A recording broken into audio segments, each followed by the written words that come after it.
how do we bridge the gap in sharing our faith with others and hearing their story? Today we interview CEO of Duck and Buck Commander, as well as the executive producer of A&E's Duck Dynasty, Willie Robertson, about his newest book, The Gospeller. Man, you're going to love his practical points on how to share your faith and dive into the lives of others and become a fisher of men.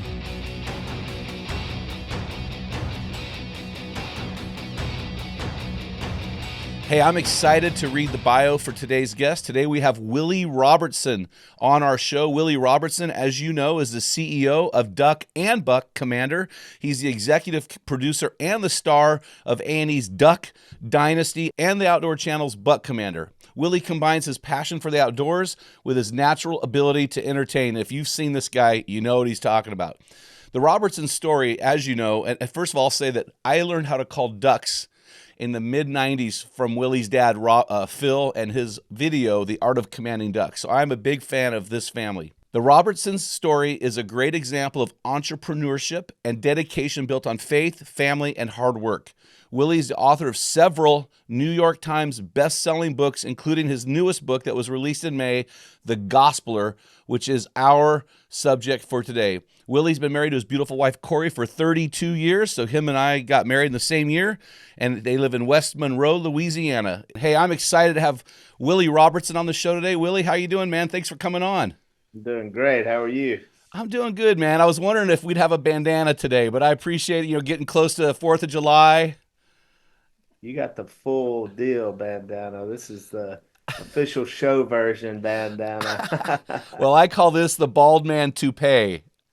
Oh, look at there. Yeah, you got it all covered up. That's good. Oh, it makes me look younger. You know what I mean? So I want to dive into your book, man. This is really interesting. I'm super excited about this book in this day and age. Of all the things you've done, of all the projects you've done, of all the media attention, why this book? Why now? What inspired you to write this book? This is the book I've always wanted to write. I think this is the number one thing I'm most proud of as far as what I've done and put together. Because I've done the contents of the book, Gospeller, and we'll talk about what that is and what that means. But actually sharing my faith, I've done more than really anything else. I've done that longer than I've been married. I've done that longer than certainly I've worked in Duck Commander, even had a job, certainly more than TV. And so this is something that I had a passion for when I was young. Learned it from my dad and other people growing up. But yeah, I just want to put these stories down and capture them, if nothing else, just for my own self and my family, just so they could remember some of the stories that happened, and then bring it to the stories of the New Testament, especially in the book of Acts. And yeah, just put all of it together. And I think it was God's timing. The timing was right. And I felt like we need that, especially right now in our country and around the world. We need to provide some answers and some hope and some good news for people. So yeah, I was really proud of it, and sat down and wrote all of it myself. And yeah, it was a long journey to get it done, but I'm so excited that it's out. Yeah, when I'm looking through the book and I'm reading the quotes from the book and some of the comments you're making, it resonated with me because I've been saying the same things. There are certain things that are going on in our society today because believers have been silent. And so I'm going to dive into some of that, but let's talk about the gospeller. Okay, my computer hates that word because Really? because it doesn't know how to handle that word in the spell check. So talk to us about this word. Why this word? Why this title? It's so unique. Very, very cool. Well, it's a real word. And when I press my computer, she says it's pronounced Gospeller. And so I don't know. Gospeller. Okay. Gospeller. Yeah, that's what she's. I'm no linguist, but that's what she says. I had never heard of the word. I was writing this book on sharing your faith, and I had another title for it at the time. And my wife came in, and she had just done a search on I think the word evangelist, and she found this word. And she came in. She said, "Willie, I found this word, and it's really unique. It's an old word that used to be very common. People used to use it a lot for people, and it's called gospeller." And I said, "Oh, I love it." So I looked it up, and it's one who simply shares the gospel publicly or or personally, and not necessarily pastoral, like you get paid to do it. And the term kind of came from people who were they were called known gospelers. Huh. Even in America, yeah, this a couple hundred years ago, this was a common phrase. I even found some laws. It was like in a it was some law where it says no one can stop a priest or a known gospeller from teaching on the street corner. And then it kind of went away, and so it's kind of a dinosaur word. And I thought that was kind of ironic that perhaps even sharing your faith or knowing how to do that has kind of subsided. It seems like in a way, and so yeah, I just loved it. I love the idea of something being in culture that's no longer in culture, and I felt like people sharing their faith almost seems like a lost art, or certainly there's reasons why people don't do it, and so that's when I was writing the genesis of the book. It was real interesting. It was during COVID, right around COVID, and I'd heard Lee Strobel, who Mm-hmm. wrote The Case for Christ. Mm-hmm. I'd heard him do a conference, and it was on evangelism, and he was talking about how a lot of churches don't have a specific ministry for sharing your faith, and so we have all these ministries, uh, youth and college, and young adults, and married, divorced, and all these ministries, but the thing that seems like it's so important, at least it was to Jesus, about being able to share your faith, we don't, a lot of churches just don't focus in on that. And so he said, go back to your local church and ask them who's in charge of that ministry. So I went back and I said, who's in charge of like this specific ministry of sharing your faith? And they kind of scratched the ground, We're like, well, I guess the pastor, they didn't really know the answer. And so sure enough, like a good pastor, they called me about a month later and said, hey, we're just thinking about starting this ministry. Do you want to be in charge of it? I said, well, I guess I stuck my foot in my mouth. I guess I'll have to do it. Yeah. So I started, basically writing kind of curriculum on what it would look like to actually teach this. And that's where it got really fascinating. We had a little classroom, and I was after every service, and so people would come in. Some would come in that had never heard the gospel, and they had come in to want to hear. A lot came in to know how to do that, and how would you guide someone through? What scriptures would you show them? Where would you start? And so I got a lot of the data really just from real people telling me like, I'd love to do this. I don't feel like I know the Bible well enough. I don't know where to start, or my life was such a mess. I don't know if I'm the one to tell anybody. And some of them just kind of believed, and I think it's a lie that we should just keep this to ourselves. Like shouldn't Christians just keep that to yourself? Everybody kind of does their own thing.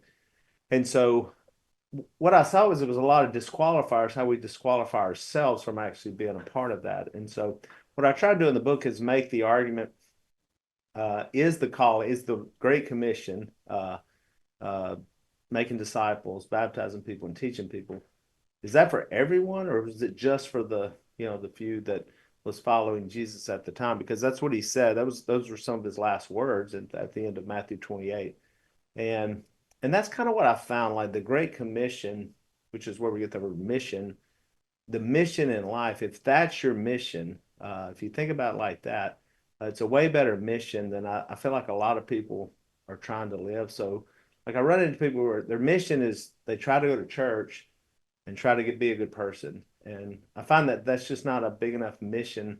It's not a calling, and it's like Mm-hmm. you just kind of set up to do. You kind of lower the bar, and so I make the case for that being the mission, because oftentimes even when people become believers, no one ever tells them part of the deal is, hey, you need to go share this with someone else. It's not even brought up, and so it doesn't surprise me when they go, I didn't know I was even supposed to do this, Yeah. or how would you do this? And so yeah, that's why I set out in the book, is to try to show people these are some things that I do. This is where I start. I have about 7 passages that I typically go through with people. So it's not a lot. I think people are intimidated by the Bible itself. You got this big Bible. It's really old. They don't know where to start. And it just seems like, there's no way. And I'm like, well, if you could learn these 7 kind of ways that I do. It's not the only way, but it's a way that works. And I put a lot of people in the book that I've shared this with, and it's worked. And so yeah, and people were just really gobbling that up. They loved it. They would come, they would take notes, and then as the people would sit in there, they would watch how I would where I would start, where we would go, and which is generally like it's generally just getting someone's story. It's everybody's got a story, and so we just start with their story. And that in the chapter there, storyteller. Uh, I start with John chapter 4 with the woman at the well, and I thought that was just a master class of how Jesus actually met up with a woman. He probably shouldn't have been talking to her anyway because she was not from the same region. She was a woman, and he asked this simple question. He said, "Can I get a drink of water?" And so I think that's the simplicity of it, is I think we're supposed to have all this theological knowledge when a conversation could just start with, "Hey, can I get something to drink?" And that's how a lot of our conversations start anyway. And I try to just bring the normal to faith. And so we're just like, we don't have to be weirdos, we can just literally ask normal questions, get into a conversation, let it lead where it goes to. I do try to steer it. I am looking for change, perhaps if they need a change, much like when Jesus ran into Zacchaeus.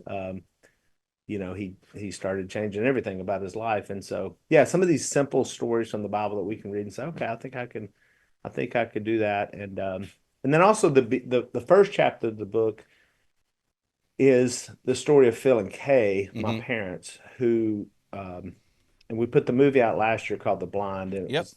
it's really in the movie form of a guy who was lost and a family who was lost and split up. Dad had kicked us out, and there was really no hope there. There was no, I think they weren't going to go to marriage counseling. It was over, and the only thing left, and my dad's sister begged this preacher to go up there and share the gospel with Phil, and he, sure enough, he did it at a bar in South Arkansas.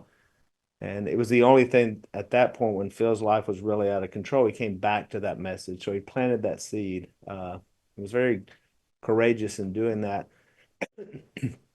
And I kind of thought, like, had that not happened, had the guy not went up there and taken the courage to go in there and share the gospel with this scary guy named Phil Robertson in his mid 20s, um, my whole life would look completely different. I would have grown up in a completely different circumstance. Dad would have never had Duck Commander. There would have been no Duck Calls. There would have been no Duck Dynasty.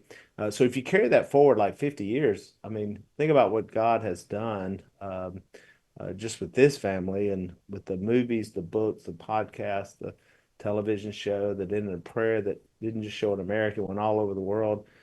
Sadie's ministry and what she's doing, I mean, it's literally hundreds of millions of people Yeah. have been touched in some way by the gospel. And I can trace that back to one couple in South Arkansas with three little boys at the time who had no money, no fame, no anything, down and out, broke, um, patched the marriage back together. And I'm not saying like God gave us all this because that happened. It's not that. Had it just happened and kept the family together, it would have been totally worth it. I'd Mm-hmm. have grown up with Mm-hmm. two parents who my parents were and all that. But you just never know what God may have in store. And so as I look back, I'm very appreciative of that. And that's why I still talk about it because it's impacted every aspect of my life every day. Even talking to you was is part of that fruit that came from that. But also, I look forward and think, who is it that I could talk to that it could change their whole life as Yep. well? It could change their whole family. It could change their kids, their grandkids, the three generations from now. It could be changed by something that I could say to someone and get a conversation started to introduce them to Jesus. And so that's where I start the book. And then I have a lot of stories of people that I've talked to, most successful, not all. I mean, some, and I say successful, you never know. Like, Totally. Dad didn't readily obey the gospel that night when he heard Yeah. it. It was like a year later before he was like, "Hey, I think that guy talked about hope and living some different life and dying to myself, and what does all that mean?" So he came back, and the Bible says we always need to be prepared to give an answer for the hope that we have. And so the question is, how do we get prepared Mm-hmm. for that? And Mm-hmm. so this book is a way, perhaps, to help people to get prepared for that, to actually think about that. And now that it's out, I'm already hearing people who said, "Hey, I read the book and I finally went and talked to this guy that I've been wanting to talk to for years, and finally got up the courage and kind of knew some way to start." It's kind of like anything else. It's I mentioned cooking. I like to cook. It's like that. The more you do it, the better you get, and the easier it gets. The more Yeah. experience you have, and so you've been in that, whether it's in the outdoors or hunting or fishing or cooking or whatever it is you do for a job, for podcasting for you, like, at first it's maybe a little awkward, but then the more you do it, you're like, oh, I've seen this before. Even though all lives are different, sin's still sin. The message is still the same. The methods could be different on how we do that, but you kind of, when you run into something, you're like, oh, okay, we can handle this, and people are people. And I think it starts for caring with people. And I think when Jesus talked to that woman in John chapter 4, he said a lot just by talking to her. And so I think we can do that uh, just by caring about people, especially now. I think there's a real, we just don't care about people. And I think the internet and everything else, and we think, oh, it's so bad, but it actually, what it does, it shows us more who people are, and then we really know we don't like them. Mm-hmm. Like, Mm-hmm. I can't stand those people, Yeah. and so we tend to then go to our own tribes and our own people and people who agree with each other and think more alike, and so there's more animosity and opposition between each other. So we have to, I think, get back to caring about others no matter what, because Jesus cared for us. Well, it's really interesting. You talk about John chapter 4. So, in John chapter 4, verse 1 or 2, John records he had to go through Samaria, right? Like, they Hmm. didn't want to go through Samaria, but they usually would go to the Dead Sea or the Jordan and head up north and then cross over back into Galilee. But John kind of with disdain says he had to go through Samaria. And then Hmm. in John, he's not only thirsty, but the Bible says he's tired and hungry.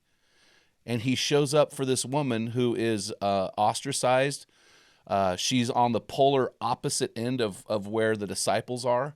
And I think that's a great message for today. It's like we are a polarized society, and more now than ever, we need to not cross the Jordan. We need to go straight through Samaria and minister to people who are unlike us. Yeah. It's so good. I got to share something with you. I've been wanting to share this. So my history with your organization goes back to the early 90s. I'm a newly married guy, 92, and some friends introduced me to the Duckman number 1. Hmm. And then number 2, and then I ordered your dad's video. I don't know. You were, well, back in 92, you're a little bit younger than me. You were probably still in college. And I watched The Art of Commanding Ducks. And I was like, how funny actually to sound like a duck. So all my calls, everything I've done has been Phil Robertson, Duck Commander. All my calls today, why do you have that wood duck call? Because it sounds better than your $200 calls. And so I got to tell you this. This is something nobody's heard. We've done 700 episodes of Men in the Arena podcast. But when I watched Duck Dynasty for the first time, and I realized that the guy I watched in the early 90s bite the heads of ducks to kill them was a Christian, I went, man, God, you can do anything. Like, if you can save this long bearded redneck from West Monroe, Louisiana, Yeah. because those guys were scary in those original Duckman videos. They were like, I'm from the West Coast, man. We're like, we don't grow beards. We grow little baby things like this. And I started praying this prayer. We launched this ministry with 15 guys in a coffee shop 10 years ago, 12 years ago. And I remember praying, I call it my Duck Dynasty prayer. And it was, God, if you can use Phil Robertson and those guys to have a world impact and to be a household name for Jesus, God, do that for us. So I've actually been praying this weird Duck Dynasty prayer. And so Wow. it's because it's just really cool to see, and from a hunter's perspective, to see God transform your dad and your family and your children. And so, I want to unpack this. So in the Gospeller, thank you for teaching me a new word. You wrote this. You said, sometimes when we are so far away from God, the flicker of the gospel light is like a beacon from a distant lighthouse showing us the way home. Can you Mm. unpack that, not only from your dad's story, but when we see somebody, we're like, there's no way, not that person. They're just going Yeah. straight to hell, baby. Nobody can help them. I think that's the beauty of the gospel, is that no one's beyond the reach. Paul says, I'm not ashamed of the gospel, for it has the power of salvation. And so it's a little reminder to us that we're not the power, but it has the power, but we need to get it to people. And I think it can be seen in our lives as well. And so, yeah, because there's a lot of things in life that that we just don't know the answers to. So we may put someone in prison, and that may be a good thing, but it doesn't necessarily fix or heal like the gospel can do to fix and heal anything really. Um, and so Yeah, that's interesting. You're where you saw Phil, which was so that's was many years after he had obeyed the gospel. And so you were surprised he was a Christian, which is really Well, I funny. mean, I don't see Uh, guys bite ducks' heads to kill them. Nowadays they use a little pin. You know what I mean? The little pin. yeah, yeah.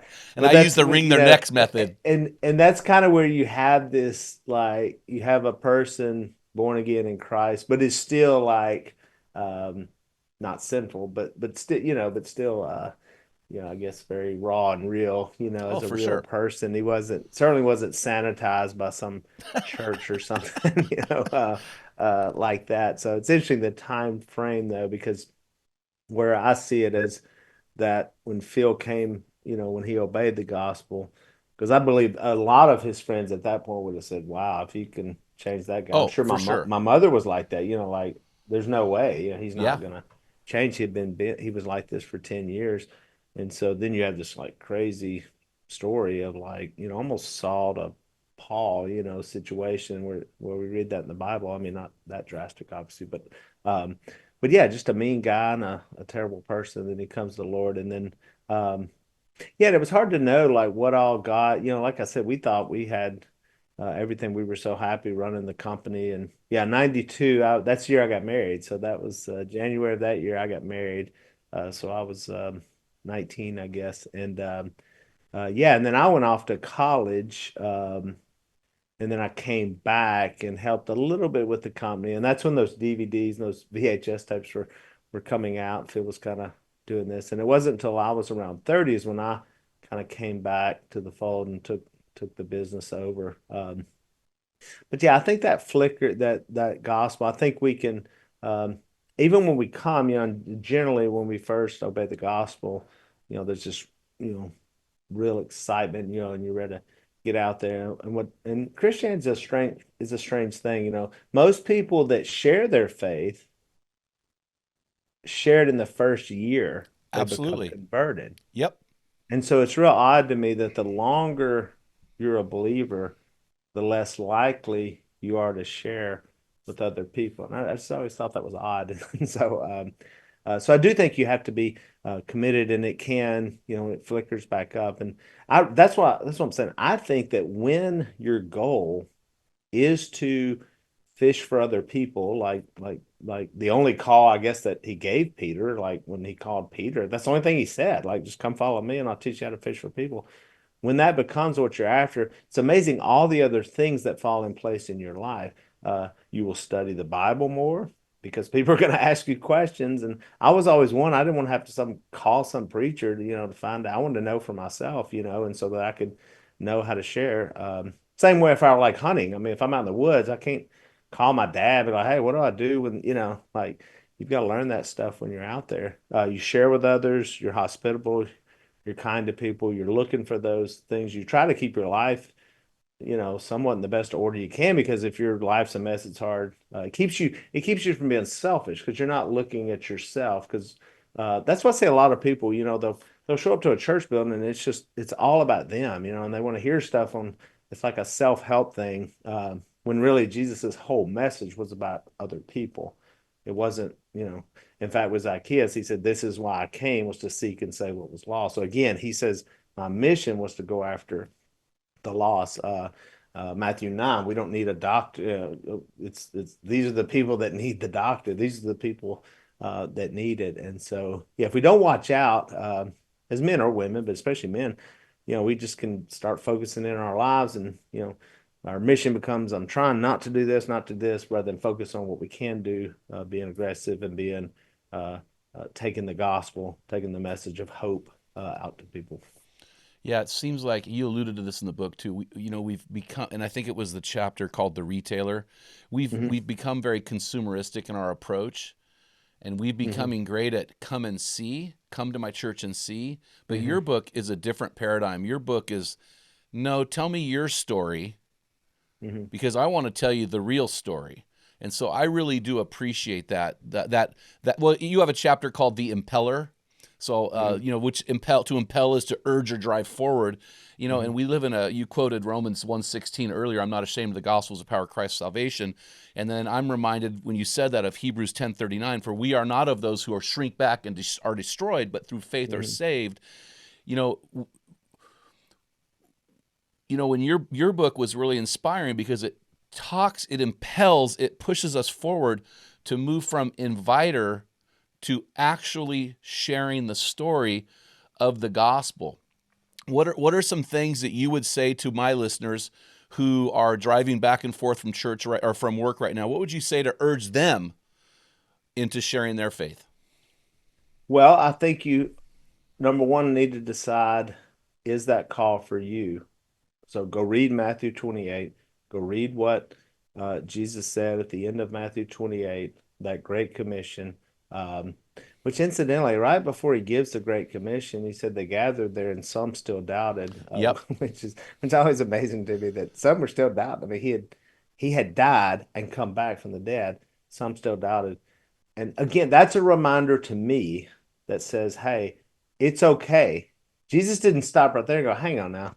If some of you are doubting, I'm gonna have to stay longer because you're not. Yeah. So he's like, it's okay. I'm gonna give you this. You're gonna go on this journey and you're gonna figure this out. And we see then how the faith even became more secure to where all these people ended up eventually dying, for their faith, for sharing it. He didn't say go hide for the hills, go lay low until. So what's a general farewell we would give each other when we leave? Be safe, be careful. Like, Yeah. yeah, we tend to think that way, and Jesus didn't. I mean, they just killed him. The environment's not good, and Yeah. then just a short time later, like 2 pages in your Bible, we'll go to Acts chapter 2, and Peter's up, you know, preaching the gospel, to all these people in the same, theater that where they had killed Christ. So, yeah, there was not a shrink back. So I think for the people listening, you got to decide in America where we work, where we live. Um, we have it's so much better than they had there as Yes. far as sharing your faith. And I just think we've gotten lazy. You're right. I do. I don't even think about it. I don't think about it from a church mentality. So the whole idea, I think I put that in the book. I'm not sure, but I don't go to church. I don't even like the term. We Yeah. are the church. We meet all the time. We're doing church stuff Mm-hmm. right here. Mm-hmm. So it's like, because I think when we go, we feel like we leave, and if I'm not there, then well, that's different, right? Because and I act a certain way when I'm in that house versus when I'm in my house, and so I don't even like the terminology. And so these opportunities can happen all the time. Incidentally, too, the one of the worst places to me to even have a conversation with some is at a church building. Oh, Like, for sure. generally, I drive up, I walk in, I chit chat on my way in, I sit down, I listen, I get up and I leave, Mm-hmm. and Mm-hmm. I go to lunch. And so it's not really inducive for having a bunch of conversations with people anyway. And so I think if you've boiled all your religious stuff down to that hour 15 a week, then I think you're probably missing the point. It's the other 6 days that could really be effective, where you're out at work, where you're talking to people, where you're around the world. Um, Jesus was around the word constantly. Um, Even John chapter 4 with the woman. So what happens? They get into her story. Mm-hmm. He's given her some spiritual things she doesn't understand, which is typical. Uh, she gives him a little bit of the story, but not the whole story, which makes sense to me. She just met the guy, and part of it's true, but why does Jesus keep pressing in and wanting to know more about the story? He knew the story, because I think he knew she was going to have to deal with her story. You're going to have to deal with Oh, that. You're absolutely. probably never going to understand me unless you understand where you've been and what you can be redeemed from. So then she goes back to the village and she says, y'all got to meet this guy. He told me everything I've ever done. Now, between me and you, to me, that's a negative. Like, if you knew everything I'd ever done, I would be nervous and I'd say, don't go talk to him Yeah, because for he may sure. tell you But all of a sudden, that's the thing with Jesus. What seemed like a negative was a positive. That was a positive to her because now it's been freed, it's been out. They've discussed this, they've talked about this. She's understanding now more about this living water. She brings the whole group to him. They meet him. She changes her whole village. She's one of the first gospelers that we even read about in the Bible. And all that conversation started with, "Can I get a drink of water?" And they all became believers. And so that's the message to us. Here's the deal. I wanted to live my life. If Jesus said, "Make disciples, baptize people, and teach people," I at least want to be near one of those three things, if not Absolutely. all of them. Because I think a lot of people, well, probably people listening to this podcast, they're not around any three of those. And all three of those, if you're gonna participate in those, you're gonna have to open your mouth and have some sort of conversations with someone. You're not gonna make a disciple. You're not gonna baptize somebody. You're not gonna teach anyone without talking about that. And then what I try to do in the book is say, look, okay, let's think about this. Think about other things we talk about. Think about your spouse. Have you ever asked someone, "Hey, are you married?" First thing we talked about, you said, "You've been married 32 years," and Oh yeah. Now, if you would have asked me, "Am I married?" This would be the answer, and I'll explain this. If I said, "I don't know if I am or not," Oh, I hope I am. I think I am, but I'm really not sure. I haven't thought about that in a while. But yet, if I ask someone about their relationship with Jesus, that's a lot of times that's the answer I get. I'm not sure. I hope so. Maybe something happened a long time ago, and that would be so bizarre if you were speaking of your spouse that way, right? And so just try to think about it, which there's a scripture on that says, the mystery of marriage is like the mystery of Christ and the church, and so this two become one kind of idea. And again, non-believers, they may not understand what you're talking about. What are you talking about? And that's the job of us to try to do this. I think I like in Acts, is it 17, Jeffrey, or 19? Let me explain. I see that you have a sign of an unknown God, and uh-huh. and he says, "Let reason. Let me read." Paul reasoned He's with in them. Athens. He's on Mars Hill. Yeah, you go. Yeah, and so he's reasoning with them, and we know that that took some time, and so sometimes these conversations can take 20 minutes, sometimes 2 hours, sometimes 20 years. There's people that I've been talking to about this, and I'm still there, and they can call me up or they can text me. I'm still there, and I'm still trying to answer questions. I'm still looking for that breakthrough because when Paul says, pray for me that the mystery of the gospel can come out of my mouth more clearly, Paul knew the gospel better than anybody.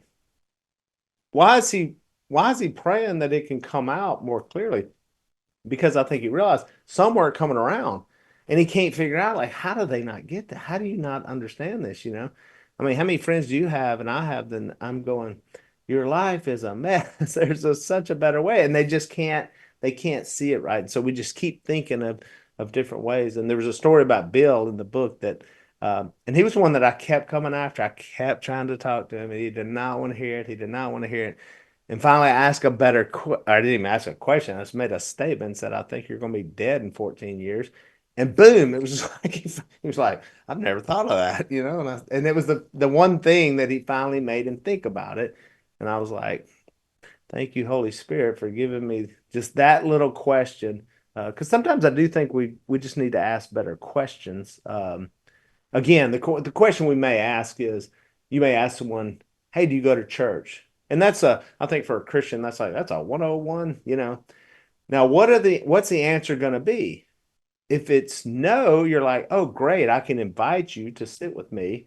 Not that that's a bad thing. Um, and maybe you'll get it from there. Or we hear yes. But the problem is if we hear yes, we just go, "Oh, sweet, high See you five," later. and you have no idea how many people I've asked that to, and they tell me yes, and they tell me the church that I go to. Oh And yeah. I'm like, "Well, I haven't seen you there. I've never seen you there." And then they're like, "Well, it's been kind of like the woman." It's like, "Well, yeah, it's maybe been a year or two before Christmas, I've Easter even." only. CEO. Right. So we don't, so that's not so I think maybe we could just ask better questions. And I talk about Philip and the Ethiopian, Mm-hmm. um, where he asked him a great question.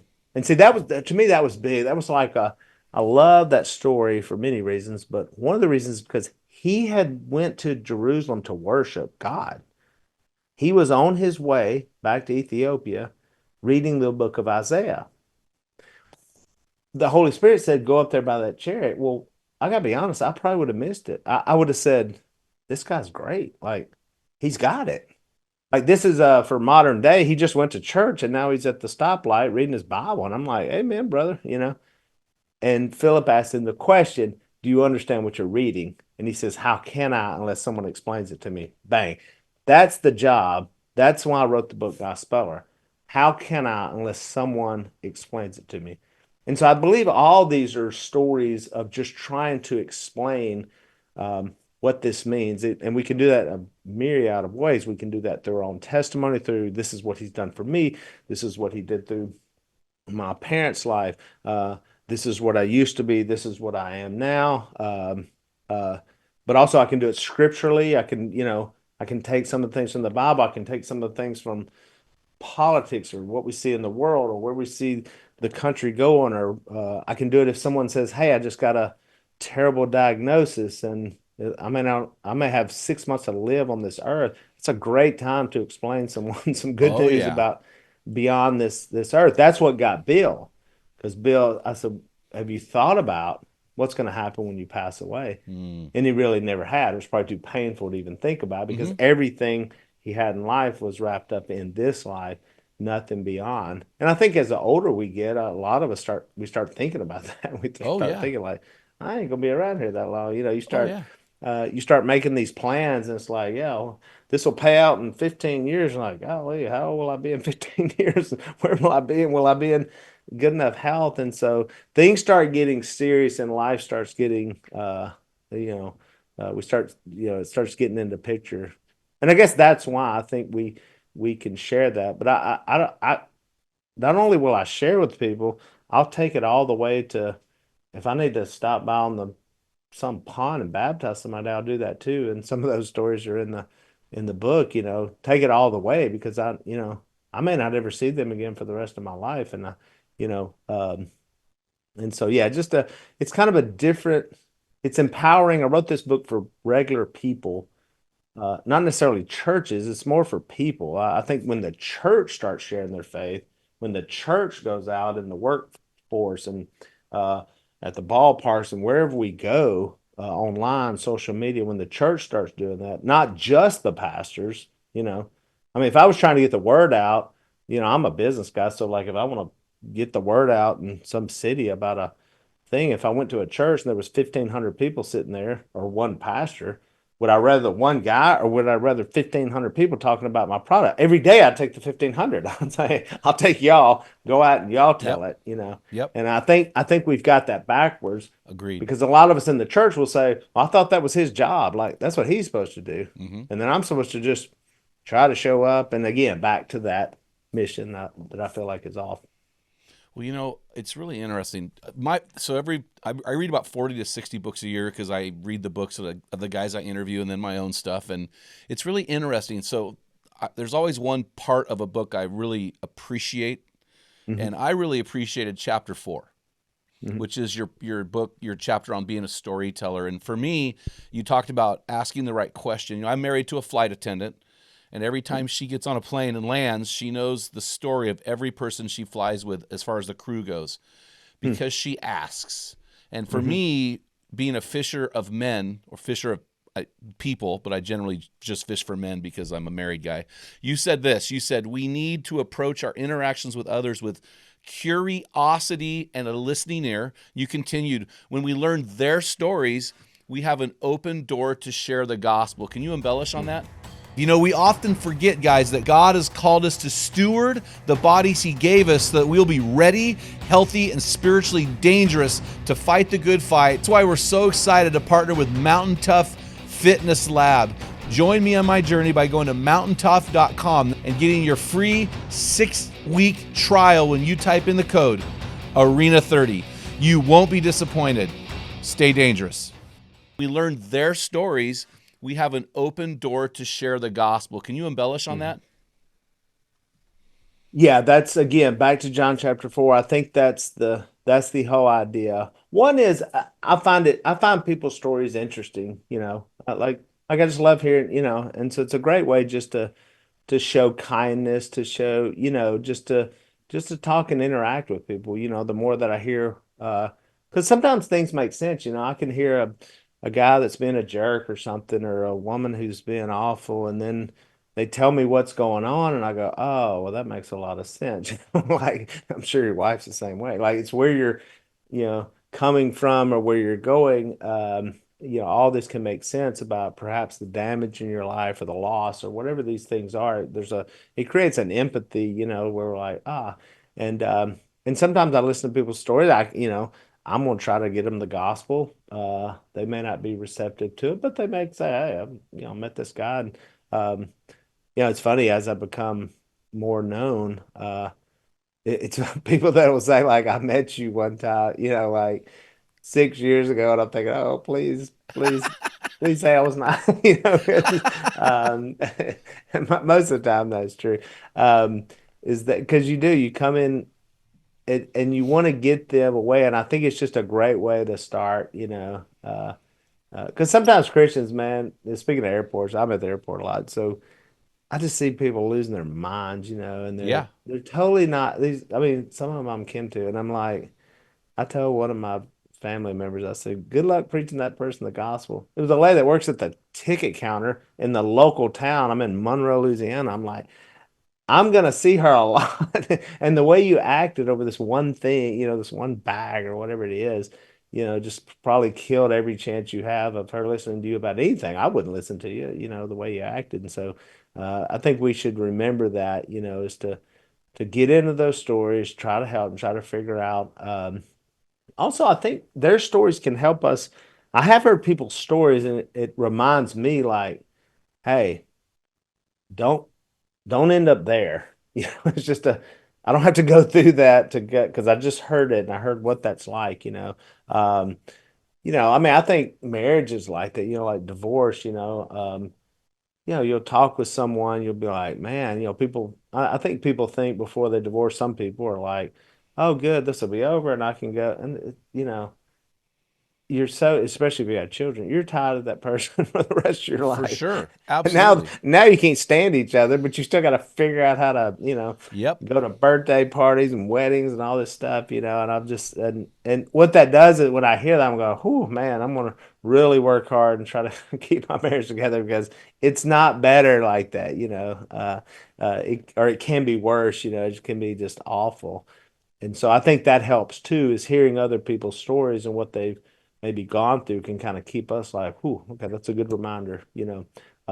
And I think just being around, man, I think pastors struggle with this a lot. Like we get in these bubbles and we're never around people outside of Christians, and pastors will hang around in a building all week and with the secretaries and the other staff members, and they forget what it's like, the people that are working the paper mills and grinding, people limping into these church buildings. It's like it's hard out there and the way people are. And so yeah, I mean, I that's why I love traveling so much. I just love being out there, just getting a pulse on like where people are and what the culture's like, and because that's different, like I'll be in Boston tomorrow, and I'm sure it's gonna be a lot different than it is here in Louisiana. And I was just in Indianapolis yesterday actually, and so just being around different people, hearing how they are, hearing their stories, and I think that's very helpful to us as believers. Because man, we can get really in these towns, and we get entrenched in what it is, and everything starts revolving around the little place that we're at, and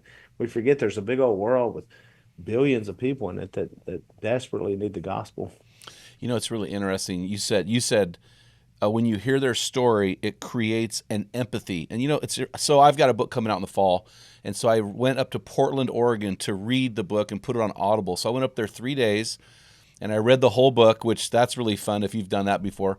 But the guy who was in the studio was a guy who I avoid the city, right? And so he spent 3 days listening to this book that's helping men live at full capacity in their faith. And afterwards, I said, you know what, I'm going to take this guy to lunch. So we went to lunch yesterday for like an hour and a half. And the first thing I said was, tell me your story. And what it does is it takes a guy who's totally different than me, and it bridges a gap because now we're hearing the story, and that's what the story does. There's power in that, because no matter what flag they're flying or sign they're posting or person they're voting for, when you hear their story, now you're bound to that person essentially, right? Yeah. And it's really critical because we live in this world that is so polarized. In fact, in chapter 5, you said this. You said, this polarization where we have this Jesus plus mentality. It's Jesus and this, Jesus and this. You talked about what I would call the Jesus period mentality. This part is in your book, but this is. You said, a quote, if you don't start with Jesus, it won't work. Yeah. So can you Yeah. talk about that? Going from their story and weaving that into God's story? Yeah, that's part of that bigger thinking, even bigger than where I'm at, which is, Jesus says, I'm the vine, you're the branches, I'm the way, the truth, and life. No one comes to the Father except through me. So there is a standard of Jesus, and I would say belief, and belief in that versus something else. Now, from where I'm from, I could probably drive up and down the street all day, and everybody's going to believe in Jesus. They're going to tell you that. I mean, it's very, but if I'm in Portland, that may not be the case. Oh, no. If I'm in other parts of this country, for sure, other parts of the world, for sure. And so I think we need to remember that, because we start thinking like, well, everybody's kind of, especially where I'm at. I'm in Louisiana, and so yeah, you've got to have that as the base, and then and also to realize that's the base of where you live out of, because you can quickly start thinking, I think you can get in Jesus and quickly start thinking that you're actually, there's a lot you bring to the table. There's a lot of good you have in you. You'll start losing a little bit on what's actually making the big difference in your life, or what has made the difference as well. Yeah. Well, in chapter 6, you talk about, and this really resonated with me too. I'm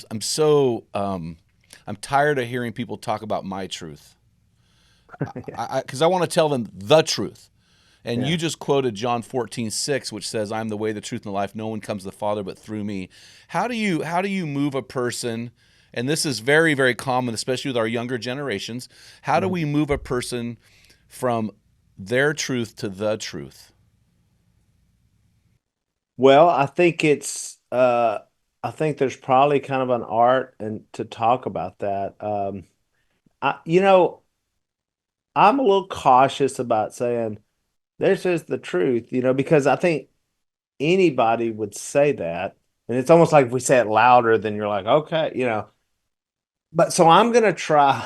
I was talking to a guy a week or two ago, strong Christian boy, and man, and I had to say, look, he was asking about the book. He said, "Why do you think God has put you in this position?" And then he was like, "Well, you need to tell this person," blah, blah, blah," and he was like, so aggressive. And I said, maybe that's why, because I'm not as aggressive as you, because you're just putting off this thing, and it makes me even want to kind of bow up on you, and so especially if I was in the world. So I think that's part of that reasoning. Like, I want to reason with people. One, I can't just make them feel stupid and say you're an idiot, like. And I think that's the message we put off a lot. Like, you're an idiot, you're stupid, you're going to hell. Now, I love you. Let me tell you something, but you've already kind of messed it up by the beginning of it. It's like you've already kind of offended. So I would try to start moving into why they would think that. Get the story, get the rationale, let them try to explain that, and see how good. Most people don't and can, and most people, golly, even most Christians, or I'll say most, they don't read the Bible. No, They no, really not at all. don't. No, you're They right. don't open the Bible. They don't read the Bible. 100%. They listen to something, and I've heard people, like, when I'm trying to get their story, it's funny watching them.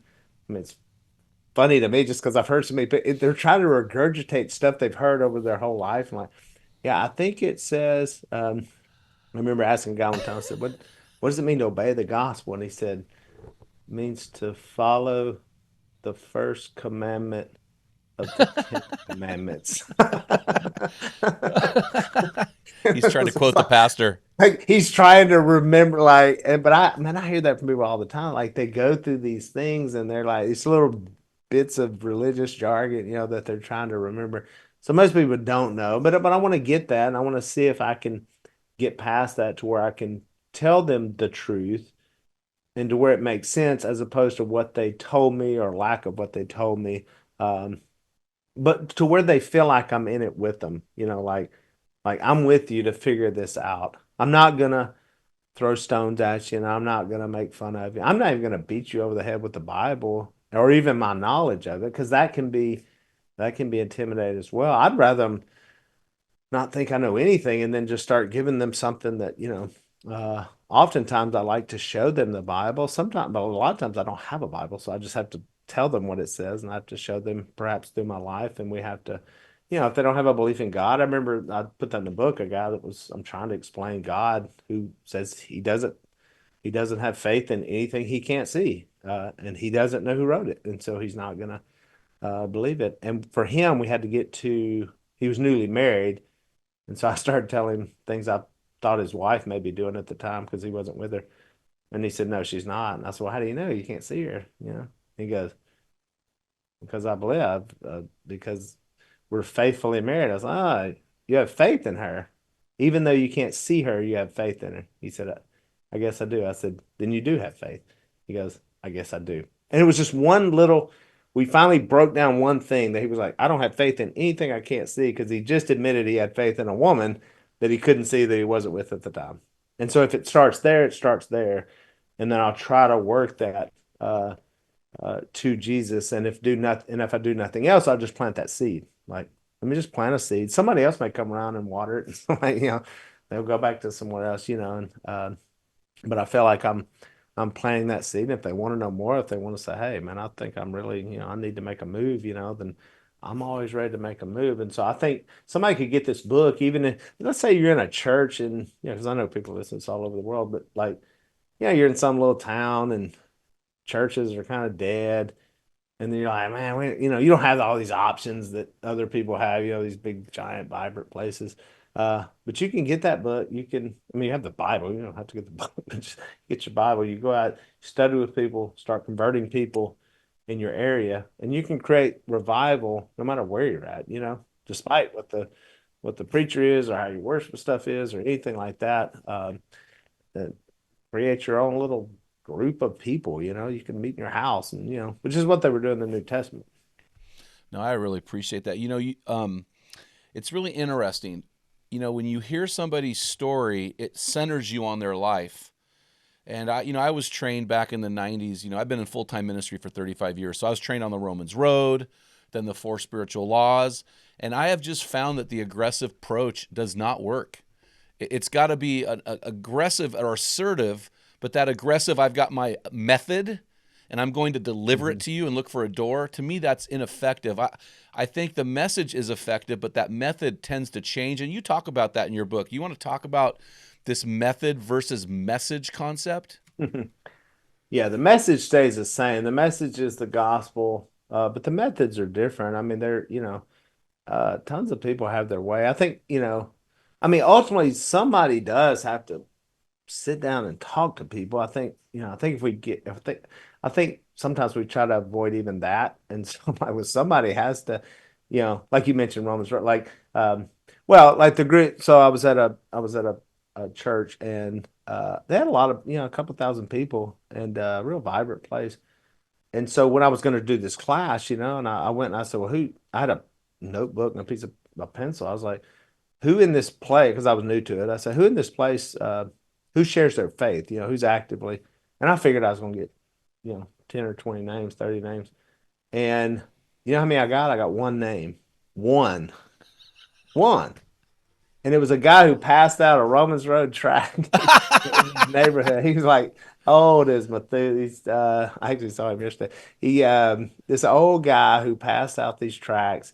But it was just something that they did. It was just a foreign concept. They just didn't understand how you'd sit down and actually talk to people. I'm like, yeah, he would actually, sit down and have a conversation and to do that. So, but no, there's, whatever it is that I mean, think about when we were young. Yeah, I mean, you're kind of the same age. You remember when like we used to go knock on doors, and Oh, people, I did it. yeah. I mean, can you imagine knocking on somebody's door today? I mean, I wouldn't knock on somebody's door. That darn I, ring app would kill you. oh man, I'd have to be, and I'm the same. You ain't gonna get to my door. You know what I'm No, saying? yeah. Like you'll never get to the gate to get to my door. Then you've So got the AR-15 to it's reckon with. it's just like, things change from how they used to Yeah, be yeah. from when we used to do that. Um and so yeah, I think these things do change, but I think there's still something about as long as we're still talking to other people, like I don't think that's going to change. We will still be having conversations with people. And incidentally, sometimes people they thought this was all about stranger. This is not just strangers sharing your faith. This is your kids, your aunts, uncle, your family members, the people you work with. So I didn't write this book for, just for this weird stranger encounter. Because you said something to, I think people feel like, also when I taught the class, a lot of people thought that evangelism was missionary work. So it was only what you do overseas. I'd never even thought about that. I thought, wow, no, no, no, this is for here. And they were, I just always thought that was like when you go to other countries and trying to, and I do see people who go to other countries, like I've known missionaries. And one thing is it's a little easier. Like, well, it's easier to go over there. You don't know the people, you don't know the culture. So you're like, uh,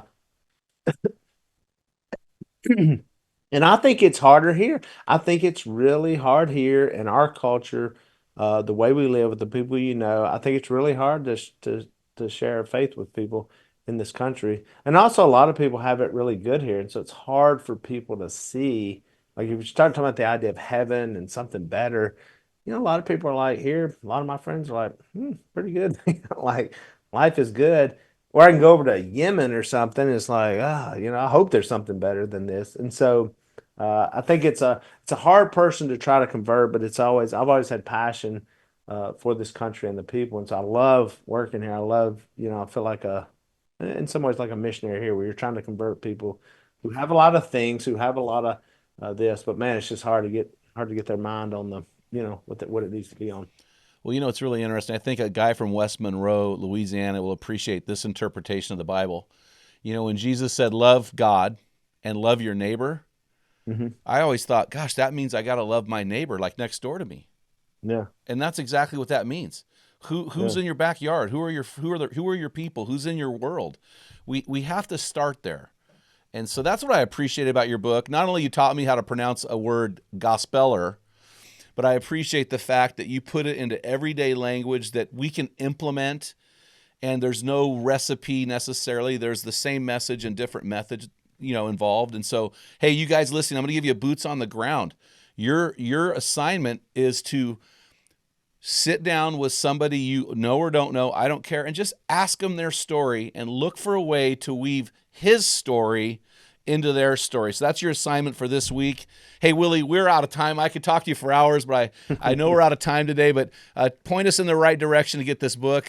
Are you an Amazon guy, or does it matter? Or you want to drive them to a website? What yeah, do you want to yeah. do? I mean, you go to Amazon. That's probably where I'd go to get it. But you can go anywhere they sell books. They're selling this thing, and yeah. But I appreciate the talk with you, and yeah, I think people read it. It's very common. I mean, it's for every guy. Crap, I wrote it, so it's not getting complicated. So, uh, but yeah, and I love hearing the stories about people that are actually going out there and doing it and sharing their faith. And yeah, it's been a joy talking to you. Where are you at? Where are you at in this So I'm country? in Where a, do a you live? little town in wine country of Oregon, McMinnville, Oregon. Not McMinnville, Okay. Tennessee, McMinnville, Oregon. We're about an hour south of Portland, Oregon. Ah, okay. Awesome. Yeah. Oh, And that's we do I our didn't duck know. hunting here too. So yeah. We've hunted in Oregon. Oh, really? We have, yeah. Probably right around that time you were, well, right after when you were watching those DVDs. Yeah, we used to hunt in Northern California. Oh, Uh, yeah, the Tule Lake area. Tule Lake, I hunted there. Oh, Butte Sink. Butte I don't think Sink. I've. I've hunted Butte Sink out of Marysville. Yeah, yeah, yeah, yeah, yeah. Hmm. We had a great. Never heard so many gunshots in my life. Oh, It was buddy. about probably 4 minutes before legal, and we heard somebody go boom, and then It sounded like Just a that. war. Was it a snow goose hunt or a duck hunt over And there? it was duck hunting. It was like on a Wednesday. They all hunted on like Oh yeah, Wednesday or in something California, it's stupid. Wednesdays and weekends. Yeah, yeah, yeah. Yeah, so we were getting so tickled, and then we made our way up to Washington State to hunt. But yeah, a lot of waterfowl out there for sure. Washington State's getting really good. The goose thing is getting weird in Oregon. We're seeing this. The Canadians aren't moving through as much, but we're starting to see more snow geese. So Huh. it's really interesting. Anyway, and where I live, it's 99% private land. So you either hunt the refuges or you better know somebody. Oh, that's So, awesome. Well, if I come out there, I'll have to holler at you. I was supposed to come to Portland, but I don't think I'm gonna be able to make it. But I'll be out there soon enough, and I'll holler at you. all right, man. Hey, it was Yeah, for great, sure. great having you on the show. God bless. I sure appreciate what you're doing with the Gospeller. Keep it up, man. Love what Thank you're you, buddy. doing. Great talking to you. Have a great day. Hey guys, if you think today's episode has encouraged you in sharing your faith, man, copy the link, send it to one of your friends or family members, get them excited about being a gospeler as well. Until next time, feel the wet sand on the arena floor, hear the deafening roar of the crowd, taste the sweetness of victory, smell the stench of battle, get in the game, get dirty, grind it out, share your faith, and be a man.